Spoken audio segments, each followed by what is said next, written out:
God, how I want to fuck you, Cole growled against her lips, his voice low and trembling with restraint.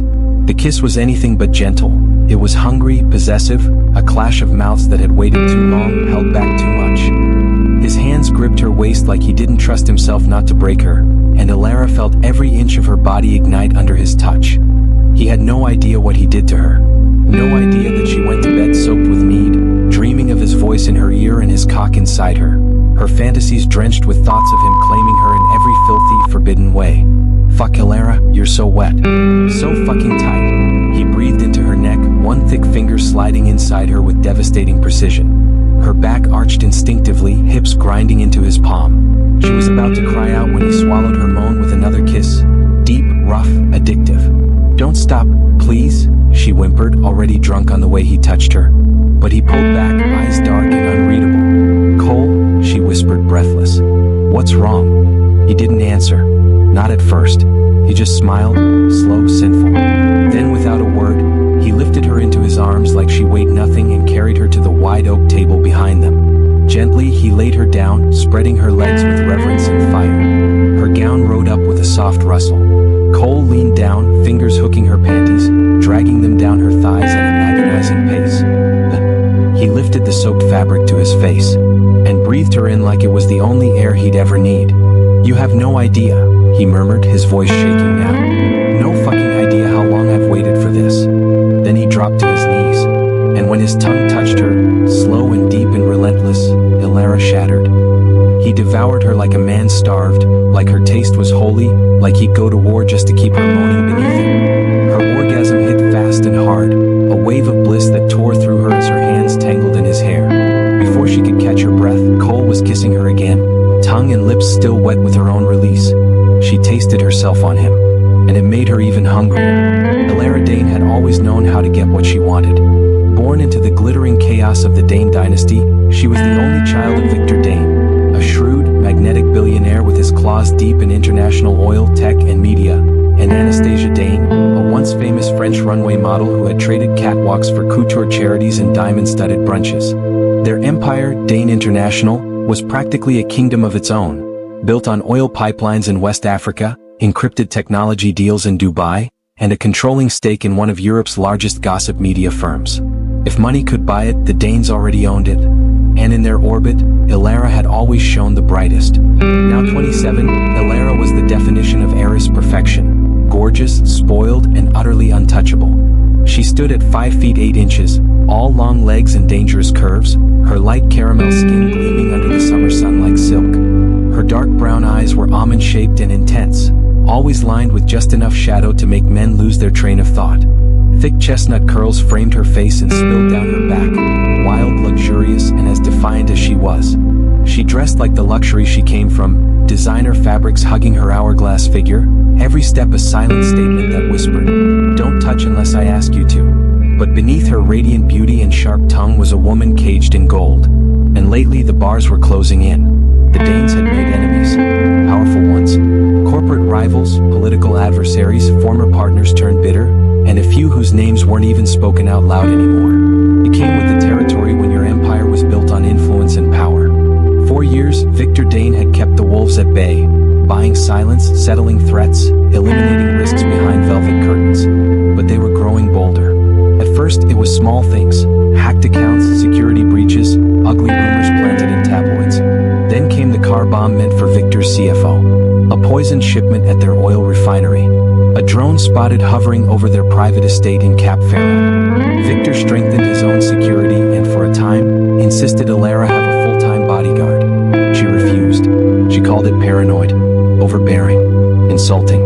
"I'm not a damn political target, Dad," she'd said. "Let me live." He let it go, for a while, until the day the threat became real. It had been a simple afternoon.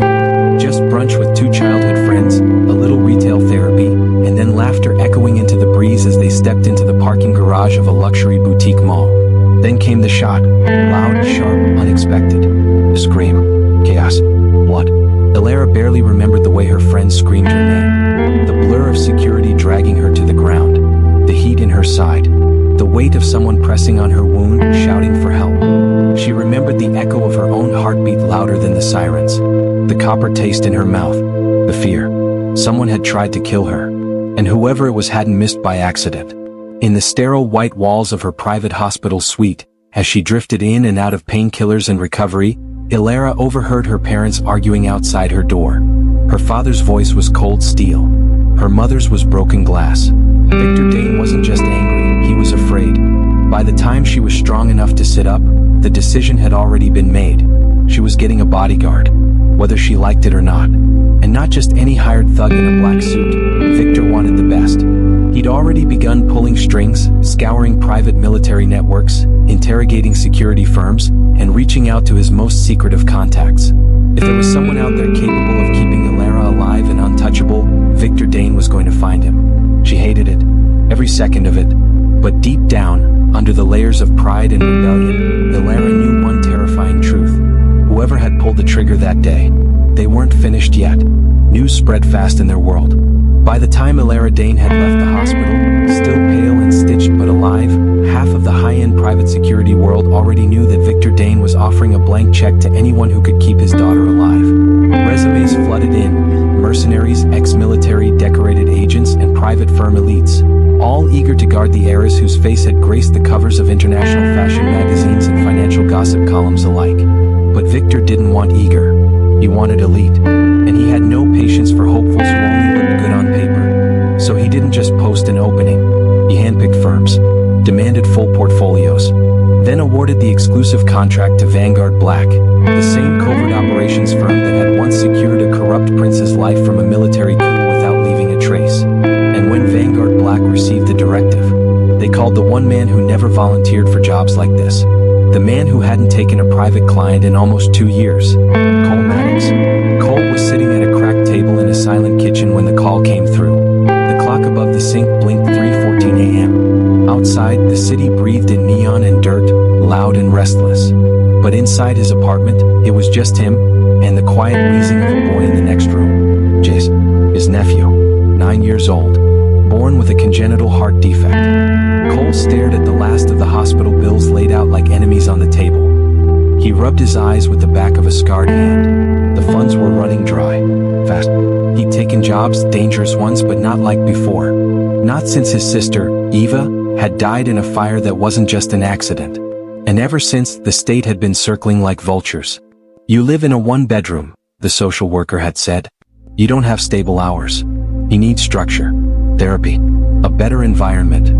Translation? They wanted to take Jace from him. So when Lang, his longtime superior at Vanguard Black, called him in the dead of night, Cole knew it wasn't just a check-in. Dane reached out, Lang said. He's awarded us the contract. The Dane? Cole muttered, already exhausted. The one and only. His daughter was nearly killed last week. He wants top-tier personal protection, someone who knows how to disappear and reappear with blood on his hands if needed. You're his first interview. Cole's jaw tightened. I don't do rich girl babysitting. Lang exhaled. You do what keeps your nephew out of foster care. That made Cole still. At 33, Cole Maddox was the kind of man who made people lower their voices without knowing why. All brute strength, quiet intensity, and deadly calm, he was carved like stone. 6 feet 4 inches of lean, tactical muscle, his olive skin marked with faded scars that told stories he never would. His dark hair was cut low, his beard close trimmed, and his steel gray eyes had a way of seeing through people like they were made of glass. His jawline looked like it had been etched by a blade. He moved like a man who could kill quickly, and had. After serving 12 years in special ops, surviving black site missions, and walking away from explosions that killed entire squads, he tried to disappear. But ghosts didn't rest easy, especially not the ones that wore his sister's smile. Eva had died because Cole wasn't there. Now Jace was all he had left of her, and the only way to keep him was to take the job he swore he'd never touch. Across town, Victor Dane was reviewing the file. Lang had sent a full dossier. Every photo, every kill record, every mission detail that wasn't redacted into black boxes. Cole Maddox was the definition of control. A man who didn't speak unless necessary, who had guarded diplomats, infiltrated militias, and survived ambushes designed to erase people. But what convinced Victor? It was the photo at the end of the file. Cole, not in combat gear but holding a small boy on his shoulder. Laughing, protecting, anchored to something real. He didn't just want someone dangerous. He wanted someone who understood what it meant to guard something precious. Victor's private note to Lang. He's not just muscle. He has something to lose. That's the kind of man who fights hardest. Bring him to me. Elara's recovery suite didn't feel like a safe house. It felt like a prison with a view. The top-floor condo overlooked the city skyline, glass walls letting in slants of golden light. Everything was soft, luxurious, and eerily quiet. Too quiet for someone who'd lived in the chaos of paparazzi flashes and after-party music. She lay curled on the velvet sectional, a silk robe knotted around her waist, stitches still tight under her skin, but the ache in her chest had nothing to do with the bullet. It was the conversation circling her like vultures. "What do you plan to do with your dad?" asked Lana, her honey blonde best friend and full-time chaos enabler. "He's still pushing the bodyguard thing?" Elara rolled her eyes. "More like shoving. I've tried everything to talk him out of it, but he's not having it. So now, I don't know. Maybe I just disappear for a few months." "And what, give him a heart attack?" said Naomi, her other best friend, the level-headed one. "Elle, I think your parents are right this time." Elara gave her a look. Naomi didn't blink. "You almost died. Whoever that shooter was didn't miss by accident. And whoever your dad hires will stay in the background. You'll barely notice him." "That's not the point," Elara muttered. "It's the principle." But she didn't argue further. She let it go, lips pressed tight as her friends poured another glass of wine and flipped the TV to something ridiculous. She laughed when she needed to, smiled when they tried to cheer her up. But inside she felt the chill of being watched. Across town, the knock at Cole Maddox's apartment door was a sound he'd come to dread. Two social workers, clean suits and tighter smiles, stepped inside with folders and questions that all circled the same point. "You're not enough for this boy, Mr. Maddox," one of them said gently. "You've done your best. But Jace needs a more stable environment. Regular therapy. A support system. There's a family upstate." "He's not going anywhere," Cole said sharply. "The state is still in review. But we have to be honest with you, the longer your living conditions stay the same, the more likely we'll have to place him." That sentence was a knife. Cole didn't flinch. But the moment they left, Jace asleep in the next room, Cole sat at the kitchen table in silence. His eyes drifted to the photo on the fridge. Eva, smiling with her baby boy in her arms. Sunlight in her hair. Burnt edges from a fire that had stolen her far too soon. She had raised Cole before Cole ever raised Jace. "Promise me," she had whispered, her face wrapped in smoke and blood the last night he saw her. "If anything ever happens to me, don't let them take him." He had promised, and he wasn't about to break it now. Cole picked up his phone and dialed. "Lang," he said when the voice answered. "Tell Victor Dane I'll take the job." Finally saw sense? Not sense. Leverage. He glanced at Jace's door. "But I have conditions."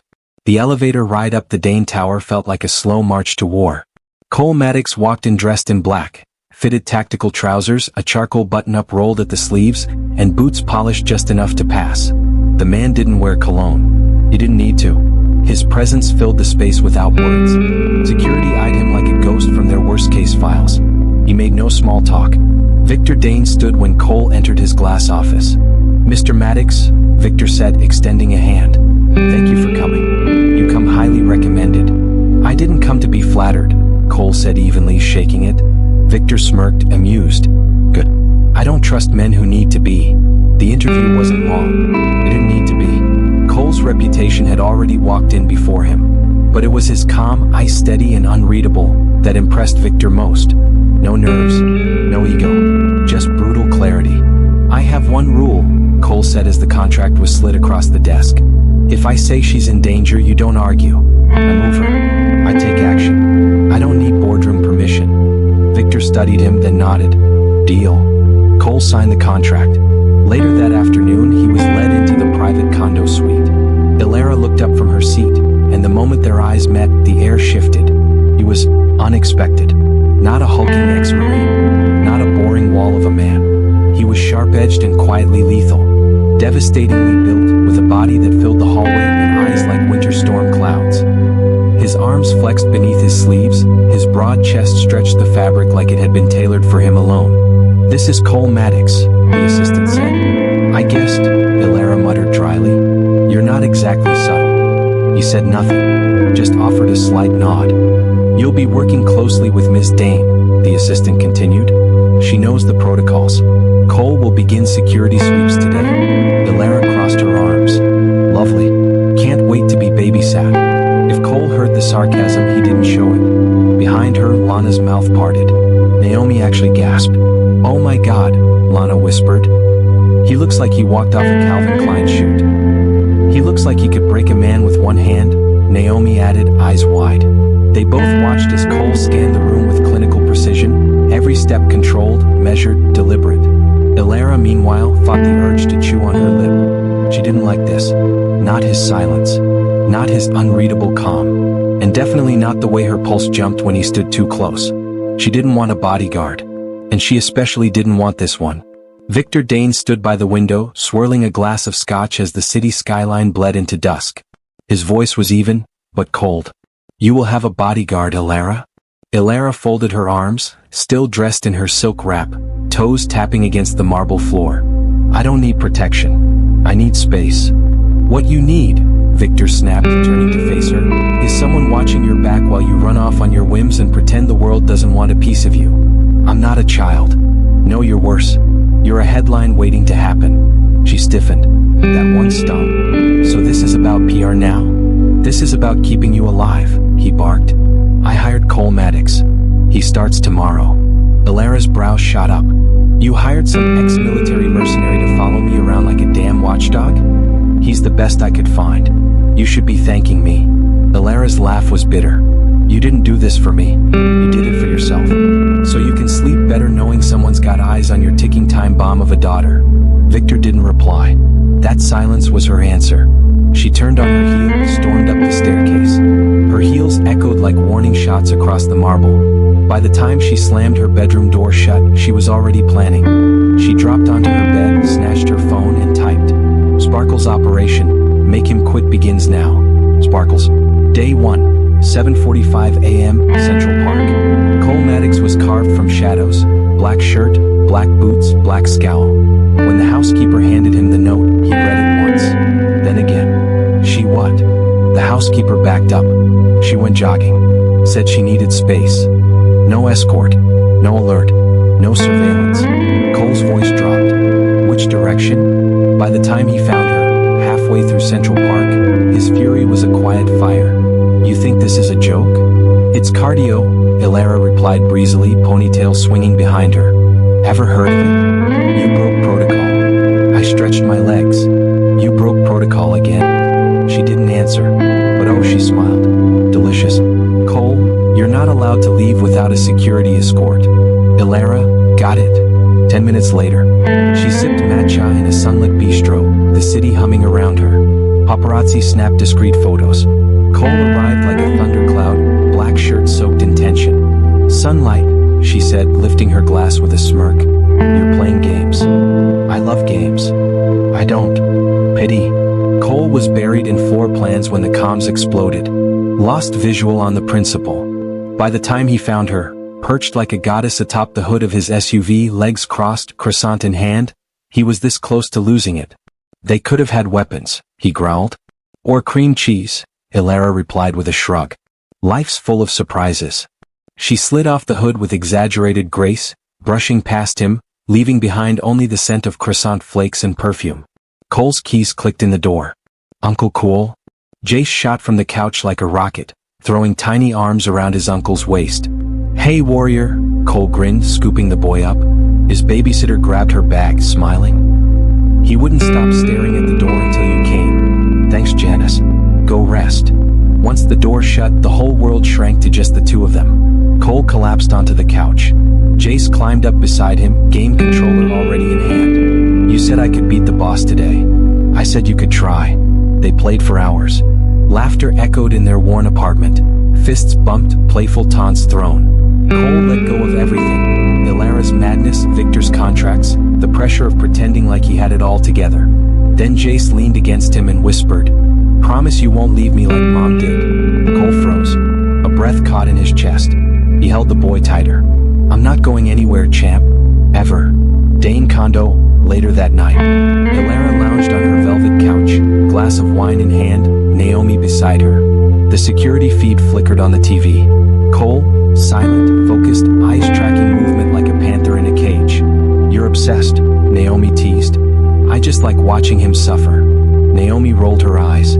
So you're torturing him for sport now? No. For justice, Elara said with a mock solemn face. He took the job. He'll regret it. He's kinda fine though. I know, Elara smirked. Cole leaned back in the chair, one hand curled around a lukewarm mug of coffee. She'd vanished 3 times today. Played cute with reporters. Warned that sheer rope she knew would test his focus. He shook his head. She's smart. Strategic. He glanced at the feed, her bedroom now dark, her figure curled under silk sheets. Beneath all the spoiled defiance, she wasn't reckless. She was scared. And Cole had danced with worse devils than that. Next morning, 6:58 a.m. The kitchen was bathed in soft golden light. Cole stirred his protein shake when she walked in. Barefoot, silk shorts, oversized white shirt unbuttoned just enough. He didn't blink. You're up early, he muttered. Wanted to see if you'd quit yet. Not today. She moved past him, too close, and brushed his arm. He didn't flinch. You're going to try something else today, aren't you? He asked. Elara smiled. Maybe. Just don't get yourself killed while doing it. She paused. That wasn't sarcasm. It was concern. And for the first time since this game began, she blinked first. Elara's heels echoed against the marble floor, a rhythm of quiet defiance as she slipped down the penthouse hall. Her heart raced, a thrill of rebellion singing through her chest. She'd waited, watched Cole go through his nightly routine with military precision. Check the cameras. Sweep the perimeter. Power down the security grid. One final glance at the elevator. Then he disappeared toward the staff wing. 5 minutes. She waited. Then she moved. Her black dress shimmered like liquid night, clinging to her curves with the precision of a dare. Hair tousled just so, lips stained cherry, eyes dancing with mischief. Naomi and Tessa were already downstairs, buzzing with excitement. Elara grinned. Let Cole sulk in the shadows. She had earned this. What she didn't know was that the sleek leather bracelet she wore, gifted by her overbearing father, contained more than just designer charm. Inside it, a micro-tracker. Hidden, silent, activated remotely. Cole Maddox knew better than to trust a dame. Cole sat on the floor beside the couch, one arm curled protectively around his sleeping nephew. Jace, soft and warm, was tucked under a fuzzy Mario blanket. A space pirate adventure book lay beside them, half-read. Cole didn't finish the chapter. Didn't want to move. Didn't want the moment to end. These nights, their quiet games, bedtime stories, and cheese-slick spaghetti were everything to him. This was his peace, his purpose. Beep, beep. His wrist buzzed. Cole's eyes snapped open. He lifted his arm. The tracker. He swiped open his phone. A blinking dot glided across Midtown. Elara. His gut twisted. Club Luxor. He stood so fast the blanket slipped off his shoulders. He dialed the babysitter first. No answer. Again voicemail. Jace stirred but didn't wake. I'll be back before he even knows I left, Cole muttered, snatching his boots and phone, shoving a blade into his waistband. He scribbled a quick note just in case, kissed Jace's forehead, and bolted out the door. Club Luxor, 12:06 a.m. Elara's world was swimming. The room tilted every time she blinked. Naomi lay half-sprawled across the couch, blinking slowly. Tessa looked pale, sweat glistening on her skin. Her drink was still half full, and now it made her stomach turn. Something was wrong. Very wrong. The 2 men who had joined their booth earlier were no longer making friendly jokes. One leaned in closer, voice low. You okay, baby? He murmured, his hand brushing her thigh. She tried to pull away. Her limbs felt distant, unresponsive. The laughter around them became a muffled echo. Then, the doors exploded open. Tables crashed. People screamed. And then came Cole. He didn't shout. He didn't warn. He moved like a controlled detonation. One attacker tried to reach into his coat. Cole shattered his wrist, flipped him over the booth. Another lunged. Cole ducked, slammed a fist into the guy's ribs, then rammed him into a pillar. The last man drew a knife. Bad move. Cole disarmed him in one breath, used the man's momentum to slam him into the bar, glass exploding on contact. Then, finally, he was at Elara's side. Hey, stay with me. He cupped her cheek, gently, eyes scanning her dazed face. Cole, she slurred. Didn't mean to. I know, he whispered. I got you. Dane Mansion, 1:13 a.m. Elara's parents were already outside. Her mother collapsed into tears the moment Cole carried their daughter in. She was drugged, he said, his voice tight. Lured by predators. It was nearly too late. Victor Dane looked stricken. She left. soul, Cole continued, laying her on the couch with clinical precision. Your daughter thinks danger is a game. She won't always get a second chance. Elara whimpered under the blanket, mascara streaked across her face. I didn't know. I thought it was safe. Cole didn't look at her. He couldn't. Brooklyn, 2:51 a.m. Cole pulled up to his building, tired to the bone. The city felt quieter, heavier. The doorman ran out before he even stepped through the lobby. Mr. Maddox, you need to go, now. They rushed Jace to St. Thomas. Ambulance came not even 30 minutes ago. The neighbor called it in, fever, delirium. The world stopped. His knees went weak. Cole didn't remember the elevator ride. Didn't remember grabbing his keys or wallet. He only remembered running, heart screaming in his chest. St. Thomas General, 3:28 a.m. Jace lay pale under fluorescent lights. Wires clung to his tiny arms. Machines beeped, each one a sharp reminder of how fragile everything was. Cole stood outside the room, fists clenched, waiting for the doctor to finish updating him. Severe viral fever. If your neighbor hadn't called 911 when she did, it might have been worse. His immune system's already fragile from the respiratory problems you listed. Cole barely heard anything after that. He'd failed him. Again. 4:12 a.m. Two women in pressed blazers approached. Child Protective Services. Mr. Maddox, we've received a report. Cole's jaw tightened. I know why you're here. You left him alone. I didn't know he was sick. But you weren't here. No adult was. I was gone 20 minutes, he hissed, voice cracking. I had no idea. We understand, but the concern is your judgment. They handed him a card. There will be a hearing. We will be evaluating whether this is a safe environment for Jace moving forward. Cole sat in the hospital chair long after they left, head in his hands. Then his phone rang. Mr. Dane. He answered on the second ring. Cole, thank God. Elara stable. She wanted to speak to you. I'm done. Pause. Excuse me? I nearly lost my nephew tonight. Because I was out saving your daughter from her own recklessness. I took my eyes off what mattered, and it almost cost Jace his life. Cole? She doesn't listen. She doesn't care. She plays games while I carry lives on my back. You'll have to find someone else. Mr. Dane exhaled slowly. She needs someone like you. Then she should have treated me like more than a babysitter. He hung up. Hospital room, 5:07 a.m. Cole sat beside Jace's bed, eyes red, hand wrapped around the boy's small fingers. I'm here now, buddy, he whispered, voice shaking. I'm not going anywhere. Not again. The machines beeped softly. And in that moment, heartbroken, furious, terrified, Cole meant every word, even if it meant walking away from everything else. Jace stirred awake to find his uncle slumped over the hospital bed, head bent close to his small hand. With effort, he reached out and touched him gently. Cole jerked upright, eyes wide. Hey buddy, you're up. Relief flooded his voice. Let me call the doctor to come check on you. Jace blinked slowly. I woke up and couldn't find you, he whispered. I thought you left me. I was so scared. Cole's throat tightened. He gripped Jace's hand. I'm sorry, Jace. I wouldn't leave you, not for all the riches in the world. Just then, the nurse came in, followed closely by the doctor. They moved swiftly, checking Jace's vitals, examining his chart, asking him simple questions. After a few tense moments, the doctor nodded. He's stable. You're cleared to go home by the end of the day, he said, handing Cole the discharge instructions. Cole breathed out, grateful. Thank you. But even with the good news, the storm wasn't over. The welfare services still had questions. And convincing them to let Cole keep custody of Jace. That would be a different battle altogether.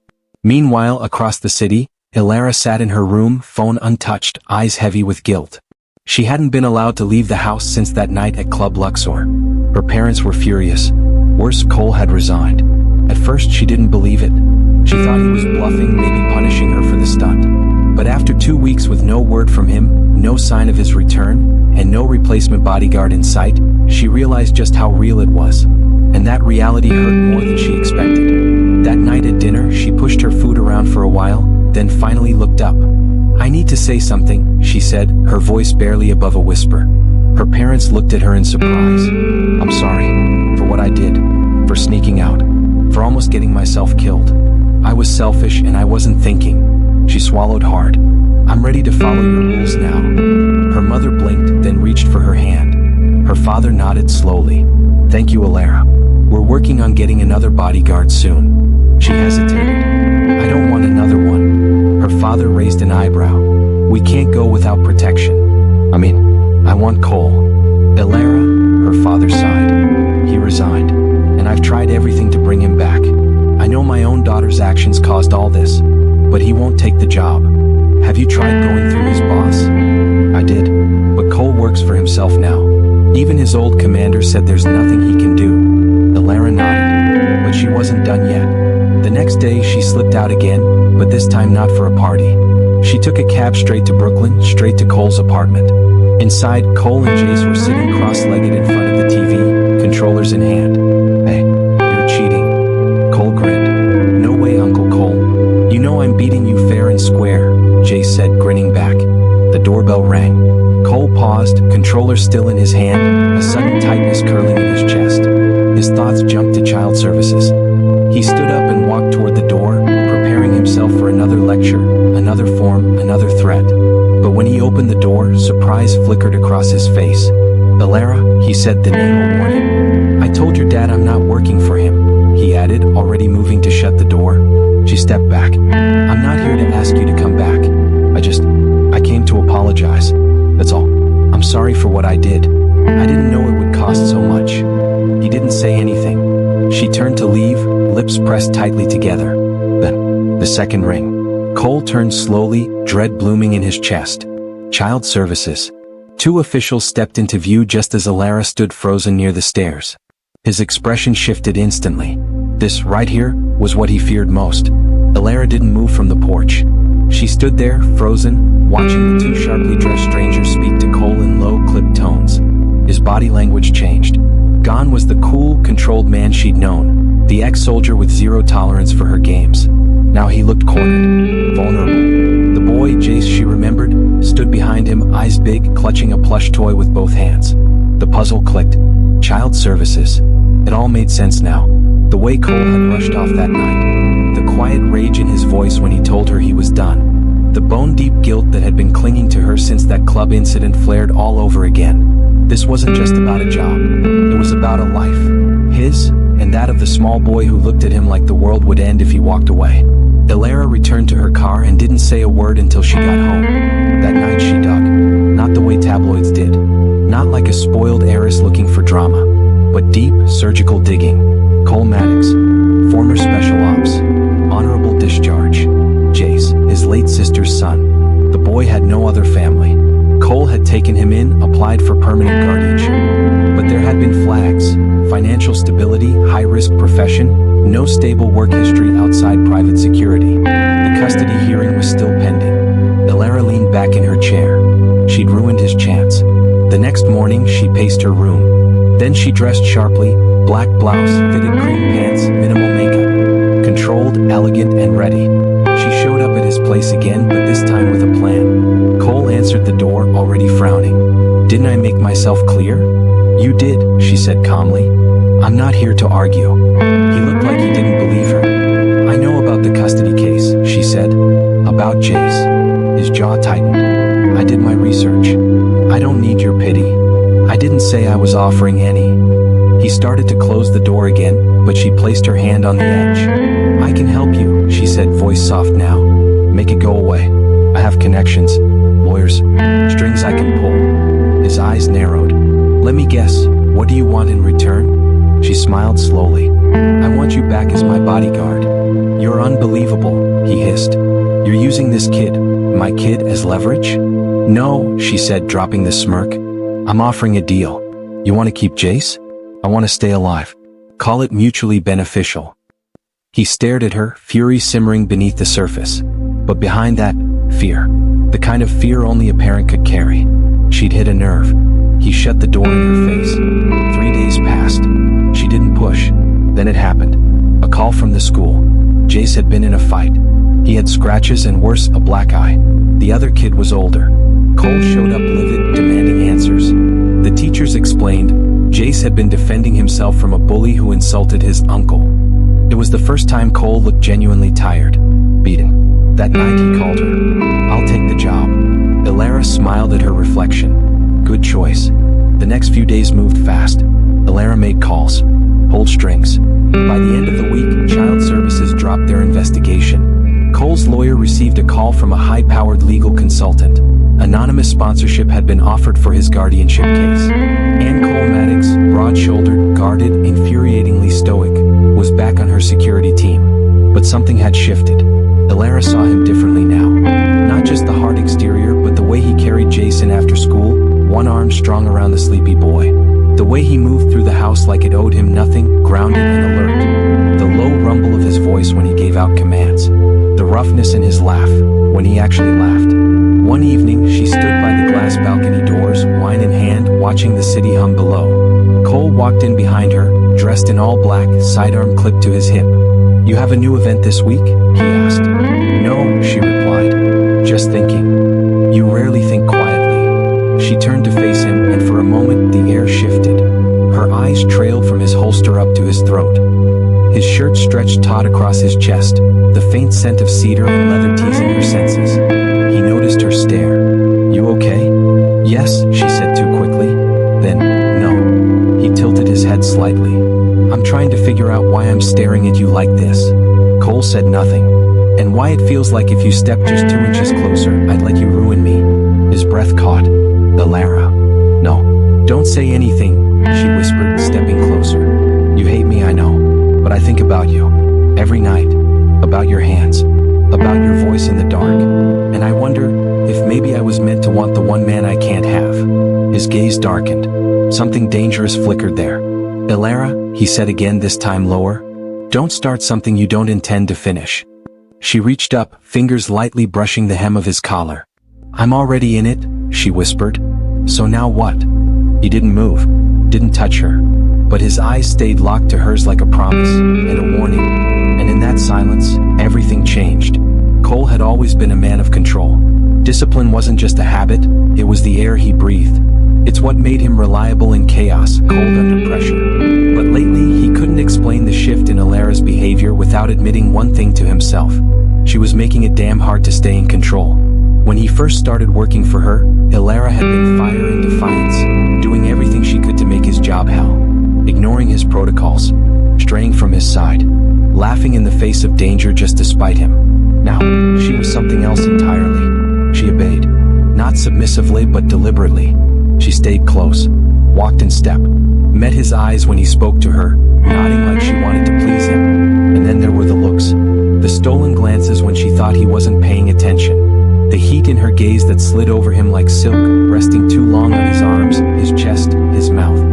Cole had caught her once in the hallway, leaning against the wall after her morning workout. She was flushed, glistening, still in her sports bra and leggings. He passed by with a nod, professional as always, but in the mirror behind her, he caught her watching him walk away, tongue grazing the corner of her mouth, her fingers gripping the doorframe a little too tightly. And then there were the whispers. He'd passed her office last week, door cracked open, and overheard her talking to one of her friends. The words burned into him. "I swear I'd let him do anything. That man could ruin me and I'd say thank you. He should have walked away, but he didn't." She saw him later that day, smiled like the damn sun. "Everything okay, Cole?" she'd asked sweetly. "You look tense." He was. And it didn't help that she made sure to include him in everything now. Every dinner, every meeting, every errand. It was always, "Cole should come." "Where's Cole?" "He's with me." It was calculated, strategic, and somehow soft. Not manipulative, but honest in a way that unsettled him. She didn't just want to get under his skin anymore. She wanted in. Meanwhile, life with Jace had become steady, safe. Thanks to Elara and her father's quiet but powerful intervention, he'd been granted full legal guardianship. Cole still remembered the day the papers came through. He'd sat down in the middle of the living room floor and held Jace like it was the first time all over again. He owed her. But that didn't mean he was ready to give her everything. The poolside afternoon sun glinted off Elara's sunglasses as she reclined on the lounger, legs crossed, a cocktail glass sweating against her manicured fingers. Her friends surrounded her, beautiful, sharp-tongued women from her world of old money, private jets, and political fundraisers. Cole stood several feet away, arms folded, watching the grounds, guarding her. Always. But they noticed him. "Oh my God," one whispered. "Seriously, how is that man not illegal? Look at those arms. And the way he walks. It's like he knows. Another laughed. He doesn't need to do anything to make me wet. I'd pay to be under him once. Just once. Twice. Someone chipped in. Hell, I'd pay monthly. Elara hadn't said a word. She just sipped her drink and smiled faintly. But one friend nudged her playfully. Stop smiling like that. Say something. You've been quiet for minutes and that's suspicious. Elara sighed, lowering her glasses. What do you want me to say? Anything. I mean, you're the one who gets to be around him 24/7. You lucky witch. She leaned back, the sun catching the shine in her hair. True, she said softly.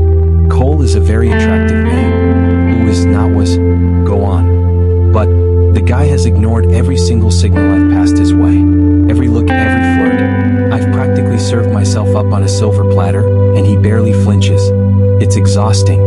The girls gasped in mock sympathy. Maybe he's gay. Nope, Elara said flatly. The way he looks at me when he forgets himself, it's not gay. They turned to look at Cole, who was standing like a silent wall of muscle, eyes covered by dark lenses, jaw tight like he knew exactly what they were saying, and exactly how it made her feel. Elara sat up slightly, her skin glowing against the white of her swimsuit cover-up. She tilted her head and let herself truly look at him. Not just the body, though God, that was a masterpiece, but the man. The bruised, guarded, painfully noble man who'd risked everything for a boy who wasn't even his.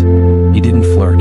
He didn't charm. He didn't need to. He was real. And now that she had him back in her space, under her roof, under her protection, Elara had no intention of letting go. Not until he let her in. Not until he gave in to the heat she knew simmered under all that restraint. And this time she wasn't playing. Cole had spent the past 3 weeks trying to remind himself that lines, especially the kind drawn between employer and employee, were there for a reason. Elara had spent the same amount of time trying to erase them. It was a game now. A wicked, slow-burning, nerves-fraying game. She pushed. He resisted. She flirted.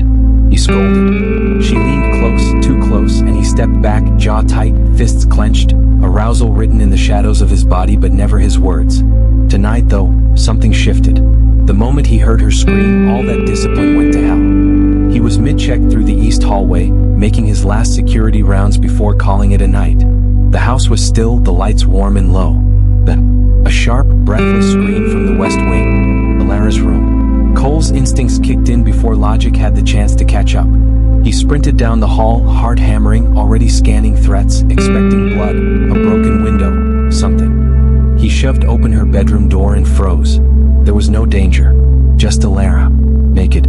She stood by the mirrored vanity, one leg bent slightly, chest heaving, eyes wide with surprise, and not an ounce of shame. Her hair was wet from a recent shower, dark tendrils clinging to her neck. Droplets slid down her thighs like temptation made visible. Cole's breath caught so hard in his throat he almost choked on it. "Oh, God, sorry, Miss Elara," he stammered, snapping his head away, trying to avert his gaze while still processing what the hell he'd walked in on. I thought you were in danger. I heard you scream and I was," she said, smiling. She walked, glided, toward the nearby chair where a silk robe was draped. Not hurried, not embarrassed.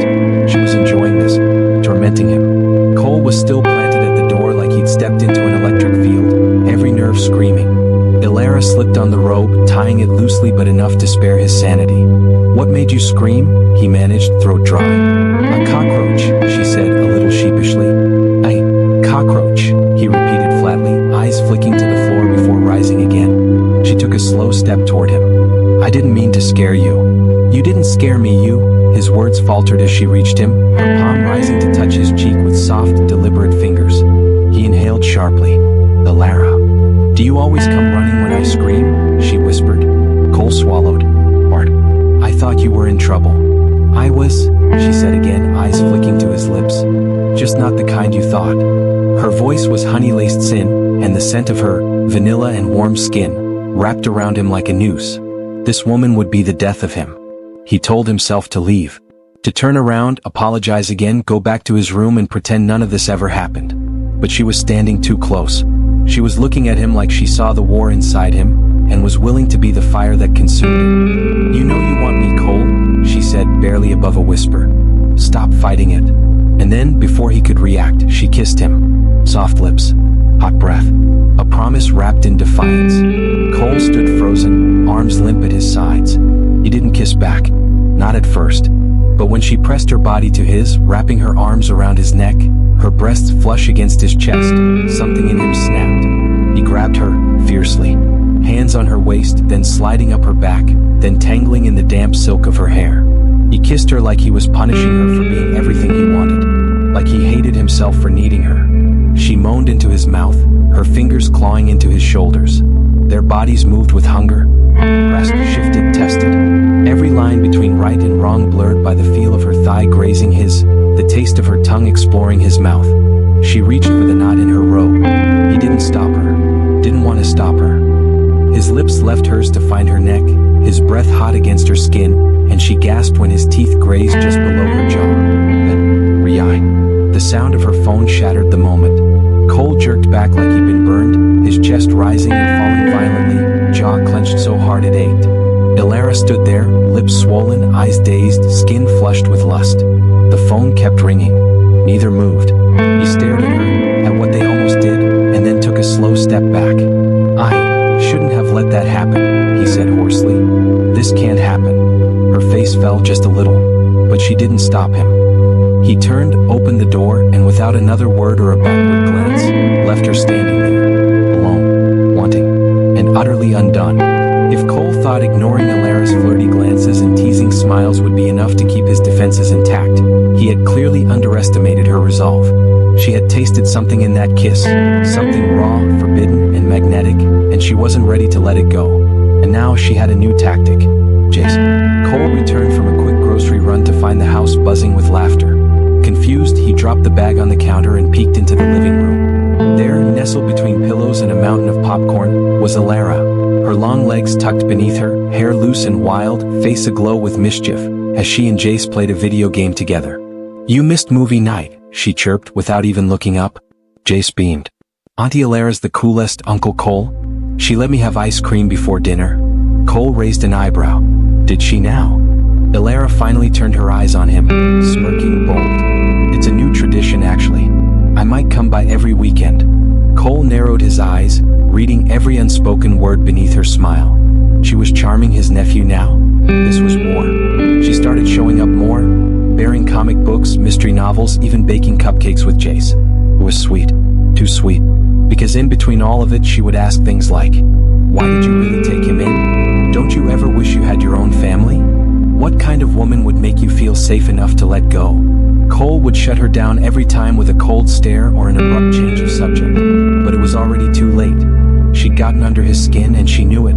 Then came the jealousy games.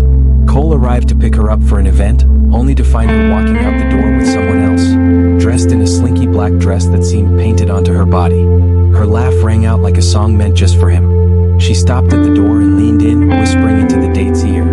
The man smiled wide, giddy, drunk on her charm. Cole clenched his jaw so tight he thought his teeth might break. Oh hey Cole, she said, casual as a breeze. Change of plans. I'm going out with Caleb tonight. You don't mind, do you? He didn't answer. He couldn't. Later that night, she sent a photo to his phone. Her and her date on a rooftop lounge, candlelight reflecting off her skin, a glass of red wine raised to the camera with a smirk. Miss me yet? The caption read. He didn't reply. But the final straw came days later. Cole had just come back from work when Jace ran to him, excited. Auntie Elara took me to the art gallery today. She even asked me what kind of girl you like, Uncle Cole. I told her you like quiet girls with curly hair. She just laughed and said she's gonna be your favorite girl soon. Cole stiffened. She said what?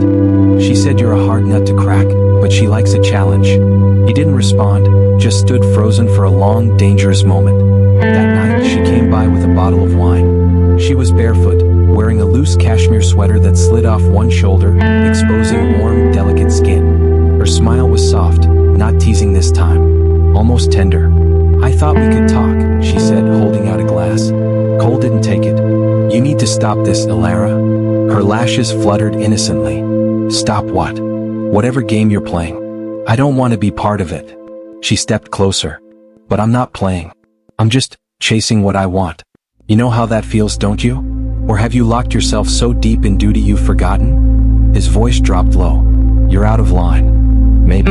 But you're out of excuses, Cole. She reached up and laid a hand on his chest, feeling the thrum of his heartbeat.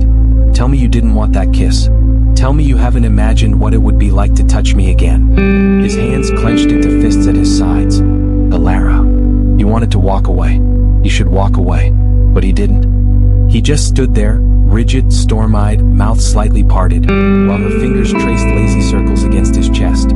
She rose on her toes, her lips brushing just below his jawline. "You feel that?" she whispered. "That's not duty. That's desire." And then, like a goddess of war disguised in silk, she stepped back and left him standing in the center of the storm she'd created. Elara knew what she was doing. She had chosen the red silk dress for a reason. The one that clung to her like sin, slid high enough to promise chaos, neckline daring enough to incite war. Her mother had arranged the dinner, another stiff attempt at matchmaking with a man who had a reputation for inherited wealth and perfectly bland charm. But Elara had a different agenda tonight. She laughed a little too loud. Let the man place his hand at the small of her back. She leaned in, whispered things in his ear, played with her necklace like a seductress in a slow burn opera. Every movement choreographed, every smile thrown like a knife in one direction. He was there, across the room, posted up at the bar like her own personal shadow. Watching, brooding, silently combusting. She glanced his way now and then, just enough for him to see the glint in her eyes.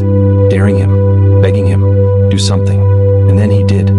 Calm as a storm about to break, he moved toward them with slow, deliberate steps.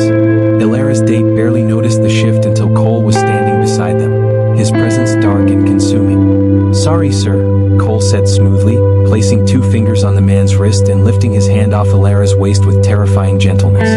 "Miss Elara, it's time to leave." Her date blinked, confused. "And you are?" Elara smiled like the cat who caught the wolf. "He's my bodyguard," she purred. "And more." The man's mouth opened to respond, but Cole had already wrapped a firm hand around her lower back, leading her away like she was already his. And Elara didn't resist. The drive home was thick with silence, charged with every glance and unspoken word. Cole's grip on the steering wheel was a white-knuckle threat. His jaw clenched so hard she could see the tension ripple down his neck. He didn't say a single thing, didn't look at her once, but she could feel the fury simmering under his skin. The what? The claim. When they pulled into the driveway and stepped inside, Elara barely made it 3 steps toward her room before his voice dropped, low and sharp behind her. "Where do you think you're going, you little teaser?" She turned slowly, smiling. "What? Did I drive you crazy tonight?" He was already on her. One hand slammed to the wall beside her head, the other gripping her waist with barely contained force. "Do you have any idea?" he growled, his mouth brushing her cheek. "The torture you put me through tonight?" She shivered. "Maybe. God, how I want to fuck you." And then his mouth was on hers, devouring, claiming, destroying every wall she'd built just to get to this moment. It wasn't gentle.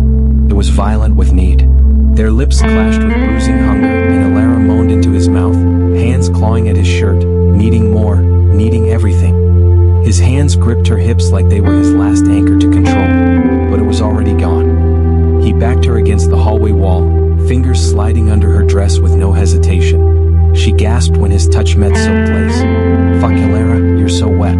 So fucking tight." He breathed into her neck, sliding a thick finger inside her. Her back arched. Her hips met his palm like they knew the rhythm already.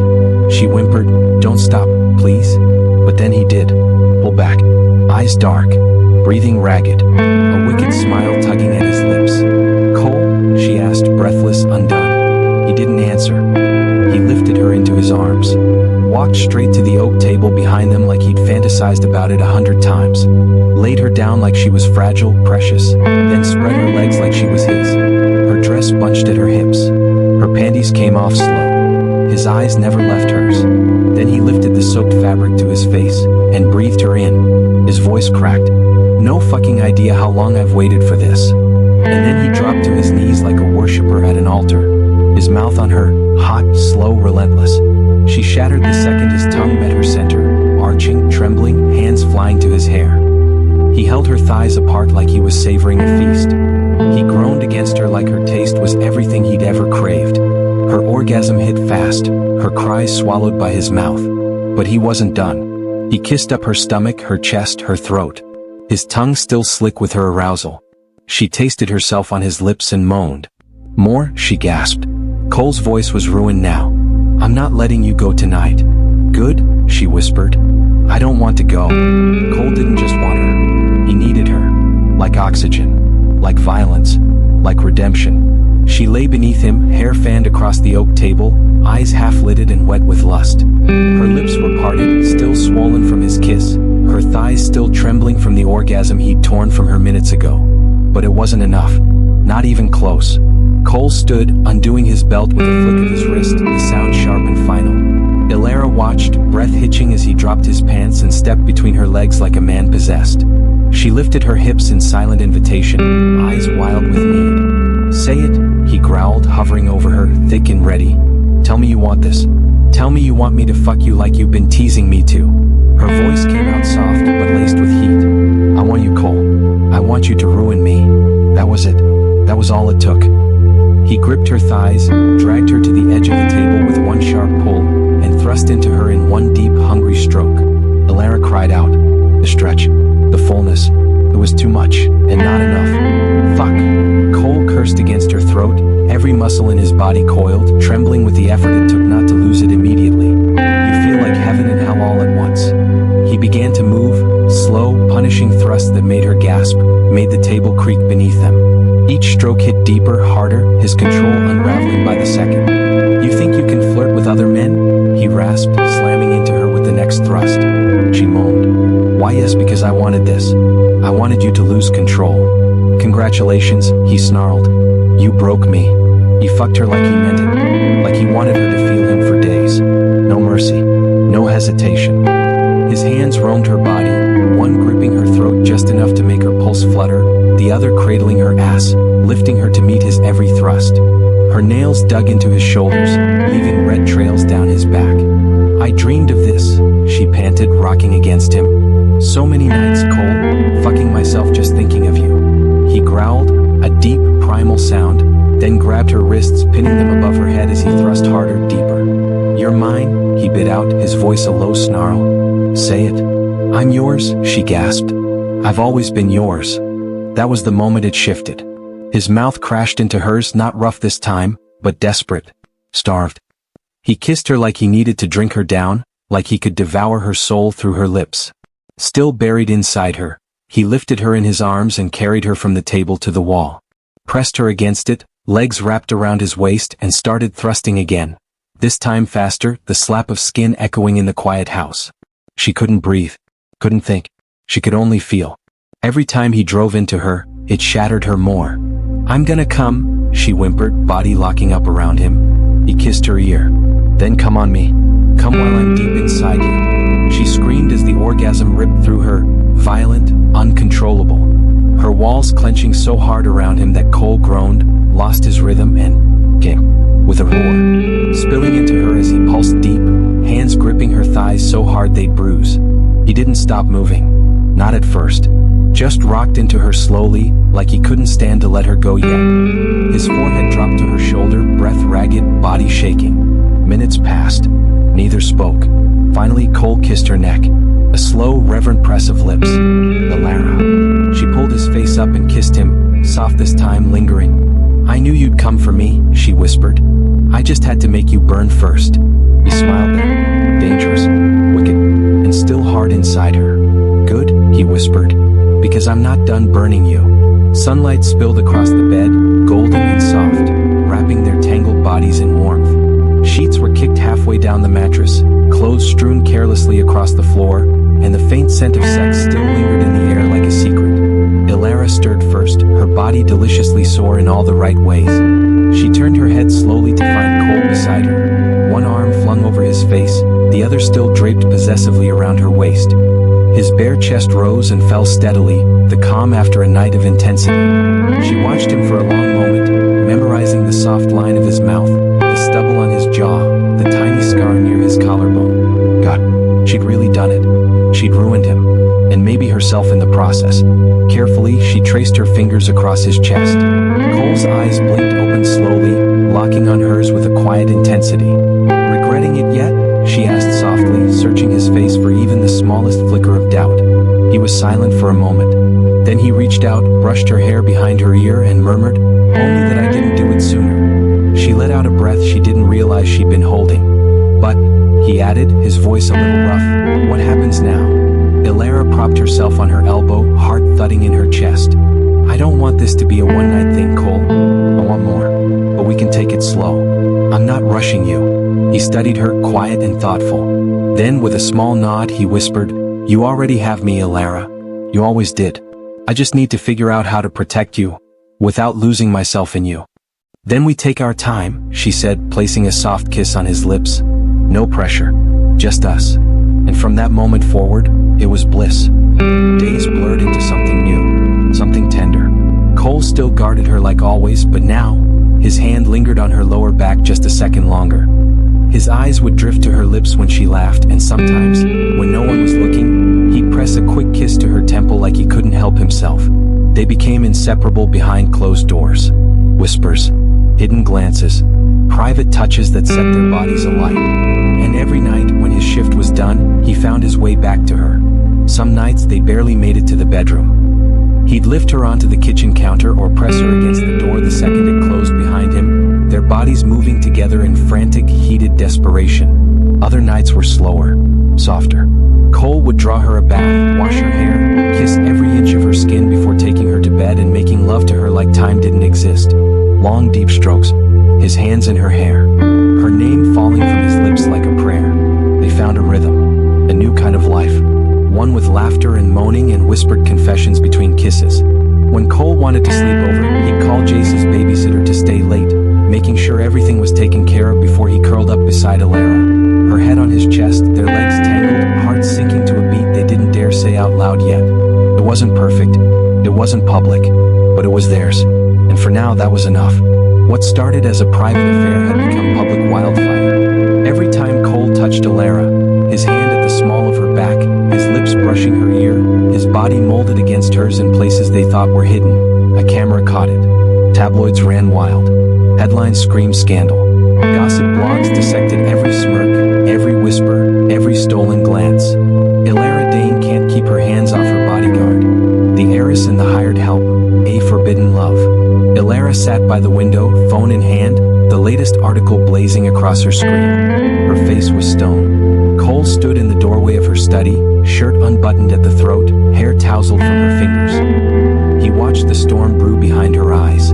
This isn't what I wanted, she said tightly. I know. I hate how they make it look cheap. Like I'm another bored heiress playing with a toy. You think that's what this is? He asked quietly. She turned to him then. No, but they do. And it's becoming harder to ignore. He stepped toward her, hands at his sides. We can pull back. Lay low for a while. Elara laughed bitterly. Cole, we can't breathe around each other without someone snapping a photo. He didn't reply. He couldn't. Because the truth was, he didn't know how to not want her. And the truth came to collect. Jace adored Elara. It happened slowly, first with her surprise ice cream runs, then with movie nights cuddled on her oversized couch, then with how she let him fall asleep in her lap and never moved an inch. He started asking when she was coming over. Started drawing little pictures of the three of them, Cole, Elara, and him, smiling like a family. And that scared Cole more than anything. Because what they had wasn't just a fling anymore. It was bleeding into everything. Jace, his job, his heart. Then one morning Cole got the call. Elara's father wanted to see him. He walked into the old man's office expecting a lecture. What he got was an ambush. I trusted you, her father said flatly, and you've made a fool of us all. Cole stood tall. With all due respect, sir, I've done nothing but protect her. Don't insult my intelligence, he snapped. You're not just protecting her, you're fucking her. Cole didn't flinch. I love her. Silence. That changed everything. The man sat back, expression unreadable. Then you're more dangerous than I thought. What do you want from me? You walk away, quietly. Or you lose everything, your job, your clearance, and any future you have left in this town. Cole's jaw tensed. If I walk away from her, I lose everything anyway. The ultimatum hung like a noose in the air. By the time Cole stepped out of the office, he was no longer her bodyguard. And they made it very clear. Stay away from Elara or Jace becomes a target. He didn't even get to say goodbye. He found Elara in the garden later that day, waiting. When she saw the look on his face, her heart dropped. What is it? He didn't answer right away. Couldn't. So he did the one thing he knew would make her hate him enough to let go. He twisted the blade. You were fun, he said coldly. But this, whatever it was never real. She blinked. What are you saying? I'm saying you're a spoiled rich brat playing rebellion with the hired help. Her face crumbled. Don't do this, she whispered. Don't make me hate you. He forced the words past his teeth. Better you hate me now than destroy both our lives later. Tears welled in her eyes. You coward. He said nothing. Just turned and walked away as if every step wasn't tearing something vital out of him. Elara didn't come out of her room for the rest of the day. She ignored every knock, every call. She curled under the covers and wept until her throat ached and her chest was hollow. She didn't eat, didn't sleep. Her mother hovered, smug and victorious. Cole, meanwhile, returned to his small apartment with Jace and pretended to move on. He cooked, cleaned, took Jace to school.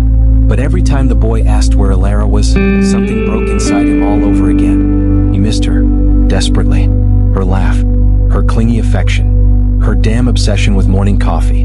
The way she whispered his name like it was a secret meant only for her lips. He missed everything, but there was nothing he could do. Not if he wanted to keep Jace safe. Not if he wanted Elara to have the future she deserved, even if it wasn't with him. Still, late at night, when the world went quiet, Cole would lie awake staring at the ceiling, heart aching. Because letting her go hadn't freed him. It had ruined him. They called it a merger made in heaven. A strategic union between Dane Global and its fiercest competitor, LexCorp Holdings.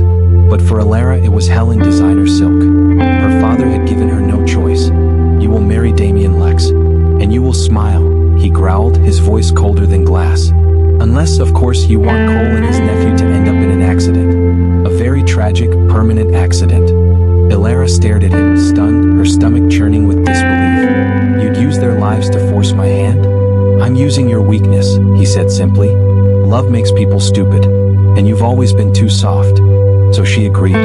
She signed her life away in diamonds and despair. The engagement was announced the next day, an extravagant affair of pearls, champagne, and fake smiles. Every tabloid lit up with photos of Elara on Damien's arm, stiff, hollow-eyed, flawless. And Cole? He saw it all from a distance. His fists clenched as he watched the woman he loved parade beside a man she didn't even like.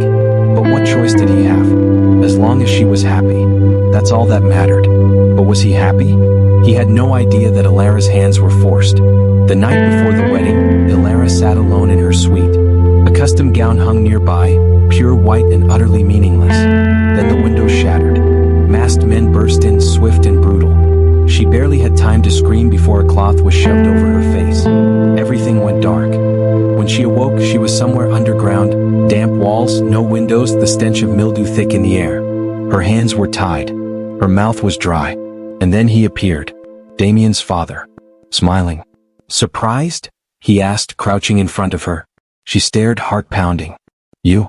Of course, he said casually, brushing non-existent lint from his cuff. There was never going to be a wedding, Elara. I just needed access. Your father's empire is formidable, but emotional. And now he's desperate.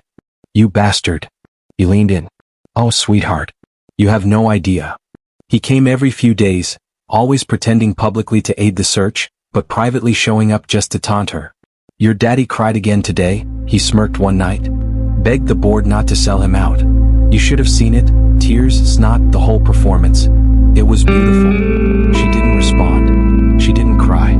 She stared at the ceiling and reminded herself to survive. For Cole. For Jace.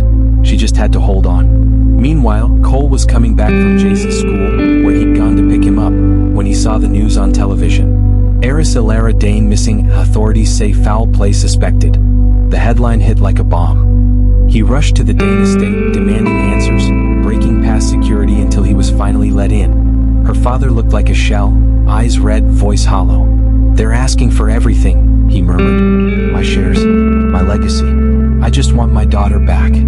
What have the police done? Nothing. They're chasing shadows. Then, despite the heaviness of the moment, he looked at Cole and said hoarsely, Please, I know this isn't the best time to ask, but I need your help. I'll give you anything. Just bring my daughter back. Cole's voice turned to steel. I won't sit here while she suffers. He stormed out and began the search on his own. He pulled every favor, reached out to every contact from his security days. He hit the ground running, digging, hacking, praying. Then he remembered something. The bracelet. Cole tore through his drawers until he found the old laptop containing the software. Fingers trembling, he powered it on, praying she still wore it. The signal blinked. Wake, faint, but alive. He whispered a prayer. Please, God, let this work. He picked up his phone, calling Jace's sitter to make sure she'd be around before Jace woke up. He was asleep in the next room. Then, rage boiling in his chest, Cole packed a bag, loaded his gun, and left. Because Elara wasn't just some heiress anymore. She was his. And no one, not her father, not a fake fiancé, not some bastard with a polished smile, was going to keep them apart. The days blurred into one long nightmare. Elara's wrists were bruised. Her lips were cracked. But her spirit, it burned hotter with each passing hour. Damien's father had stopped visiting, likely thinking she was broken. But Elara wasn't the kind of girl to lie down and die.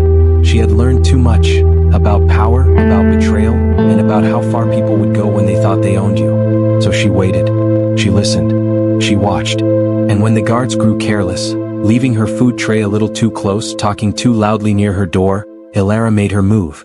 She had kept the sharp bone she found in the stew 2 nights ago. She hid it beneath the thin mattress, sharpening it day after day against the metal bed frame. When the moment came, a single guard, yawning, distracted, fumbling with the lock, she struck.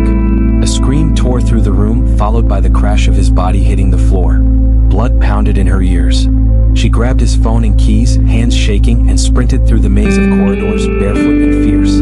But freedom wasn't so easy. More men blocked her path, shouting, pulling her back by the hair, slamming her to the ground.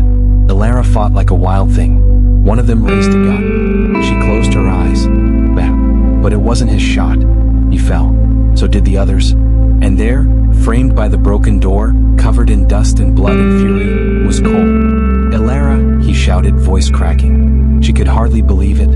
For a heartbeat, she couldn't move. Then she stumbled into his arms, sobbing, clutching him like her life depended on it. God, I thought I lost you, he whispered into her hair. I would have burned the world. I was trying to get out, she choked. I didn't want you to get hurt. I'd take 1,000 bullets before I'd let them keep you, he said, kissing her forehead. But they weren't out yet. Gunfire erupted again. 2 more guards appeared, one aimed for Cole. Elara screamed. Cole moved fast. Too fast. One man dropped. The other fired. Cole winced. The bullet grazed his side, but he kept going, shielding Elara behind him as they ran for the exit. Outside, backup arrived. The police, finally tipped off by Cole's anonymous reports, stormed the compound. The perpetrators, including the mastermind behind the whole kidnapping, were arrested. He was found trying to escape with 2 passports and a suitcase full of cash. His face when the cops snapped cuffs on his wrists, worth $1 million. Elara's father watched the news in silence. He rushed to the hospital where they were receiving treatment, emotionally embracing his daughter and apologizing to her. Dad, I don't care what you say, Elara said, holding Cole's hand. But as soon as Cole is discharged, we're getting married, as long as he still wants me. I don't care about your opinion. So if you're going to disown me, do it now. There was a long pause. Then Mr. Dane stood. I owe you everything, he said, voice thick. And I'm sorry for threatening you, for keeping you apart. Cole said nothing for a moment, but Elara reached for his hand. I love him, she said firmly, and you don't get to control that anymore. Her father nodded slowly, looking at his daughter. I see that now. He turned to Cole. If you'll allow it, I want to make things right. Cole looked down at Elara, her fingers laced with his. Just stay out of our way, he said. That's all we need. 2 days later, they were discharged. That night, back at Cole's place, Jace threw himself at Elara the moment she walked in. You're home, he cried. I knew you'd come back. She knelt, holding him tightly, tears falling freely. I missed you so much, buddy. Cole watched them from the doorway, heart full. Elara looked up at him, eyes shining. You came for me, she whispered. Always. Then he kissed her, slow, deep, grateful, like a man who'd nearly lost everything, but found it again in the shape of her lips and the sound of her laugh. They had scars now, but they were free. And this time, no one could come between them. 3 months later, the estate gardens had never looked more alive, bathed in soft gold from the evening sun, petals dancing in the breeze and laughter filling the air like music. Elara stood in front of a mirror, dressed in ivory silk that shimmered like starlight. Her veil trailed behind her like a dream, delicate lace framing the bold softness of her eyes. She wasn't the same girl who once lived under her father's shadow.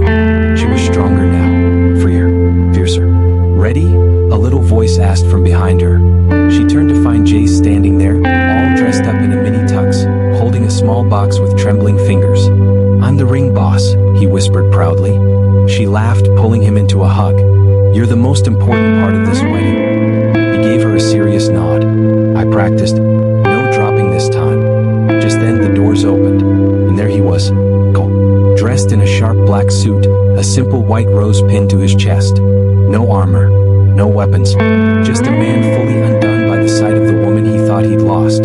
They didn't need a big ceremony, no showy declarations, just the people who mattered most, gathered in the garden to witness what they'd already known, that these two had chosen each other long before the vows. As Elara walked toward him, their eyes never broke. When the officiant asked, "Do you, Elara Valentine, take Cole Wyatt?" "I already do," she interrupted, smiling. Cole chuckled, taking her hands. "Then I'm not even going to wait." Their kiss was gentle, reverent, a promise made flesh. Later that night, under string lights and the scent of roses, Elara danced barefoot with Jace on the grass while Cole watched, drink in hand, smiling like a man who had the world in his arms. "You love her," Jace said, leaning against his side as Elara twirled. "I really do," Cole whispered, pulling the boy close. "You're not going to leave again, right?" "Never."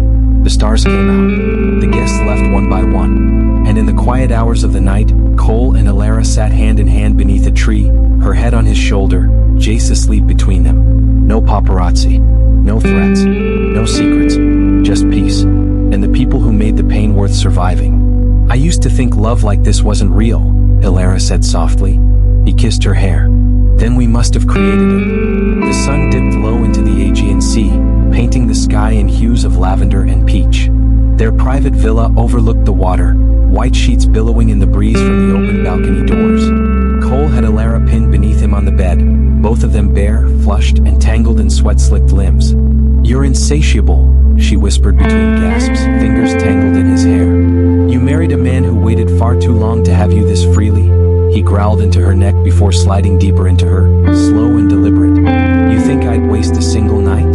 She cried out, biting his shoulder to muffle the moan. The night blurred into waves of fevered kisses, limbs knotted, laughter between the sheets, and Cole whispering promises against her skin as they made love with the kind of desperation only true safety allows. 2 months later, Elara stood in their new kitchen, barefoot in one of Cole's oversized shirts, staring at the little white stick in her hand. "Positive. Everything okay?" Cole called from the living room. She walked out slowly, hiding the test behind her back. "I have a question," she said, voice soft. He looked up. "Shoot. What do you think about adding another member to our team?" He tilted his head. "Like a dog?" She revealed the stick. His mouth fell open. "Wait, Elara, are you serious?" She nodded, lip trembling. He was off the couch in 2 strides, lifting her into his arms as she laughed and cried at the same time. "A baby," he whispered, resting his forehead against hers. "Ours?" From the corner, Jace peeked in. "Does this mean I'm getting a sidekick?" Cole laughed. "More like a partner in crime." The house was filled with noise, the clatter of toys, the clinking of plates, and the sound of little feet racing across the hardwood floor. Jace, now taller, shouted, "Dad, she's climbing the bookshelf again." "She has a name," Elara called from the kitchen. "And she gets it from you." Cole walked into the living room to find their curly-haired toddler perched on the second shelf like a queen surveying her kingdom. "Amelia Dane Maddox," he said with mock sternness. "What did we say about furniture acrobatics?" The toddler giggled, then jumped, straight into Cole's arms. He caught her effortlessly, pressing a kiss to her forehead. "She's fearless," Elara said from behind him, arms crossed but smiling. "Like her dad." He turned, meeting her eyes. "No. Like her mother." They exchanged a quiet look, the kind that said everything words couldn't. From Bodyguard and Heiress, to lovers in secret, to family. It hadn't been easy. But looking around, at Jace, at Amelia, at Elara laughing barefoot on the patio, Cole knew. It was everything.